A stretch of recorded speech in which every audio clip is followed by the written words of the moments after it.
Good evening, ladies and gentlemen. Are you ready for the most exclusive interview of all times? I'm here in Dublin with two fascinating personalities. Please welcome Mr. Oscar Wilde. Thank you all. I'm blessed to be here with you on this beautiful night.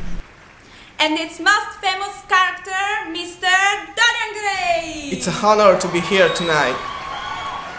I want to start asking both of you what means this definition of dandy. A dandy is a term historically used to describe a man who places particular importance upon physical appearance, refined language, and leisurely hobbies, pursued with the appearance of nonchalance in a cult of self. A dandy could be a self-made who strove to imitate an aristocratic lifestyle, despite coming from a middle-class background, especially in late 18th century and early 19th century Britain. Prefacing that to define is to limit, I'm recognized in the figure of dandy. I'm constantly in search of beauty. Beauty is a form of genius. It is one of the great facts in the world, like sunlight or springtime or the reflection in the dark waters of the silver, shall we call the moon. I feel that my life is dominated by the sublime desire of rich beauty, an unattainable ideal from the ancient taste of perfection and extent, not just external. Well, I hear this discourse according to which beauty is a form of genius from my friend Henry Wotton. Rather, I think that youth is the only thing worth having. Nothing is more important than youth. I live in fear of growing old, but it will never happen.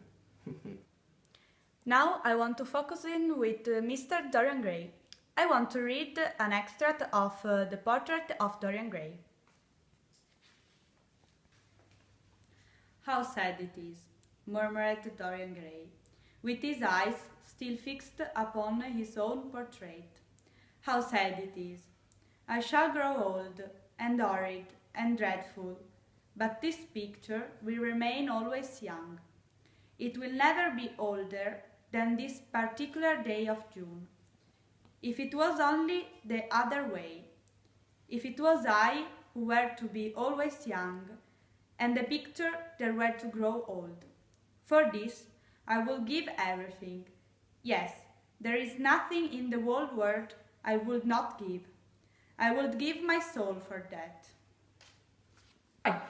I was jealous of the portrait that Basil painted for me, so I decided to deal with the devil to preserve my beauty forever. Okay, Mr. Oscar Wilde, Yes. should I know your interpretation about some themes? Yes, of course. What of art? It is a malady, Love? an illusion, Religion? the fashionable substitute for belief. You are a skeptic. Never. Skepticism is the beginning of faith.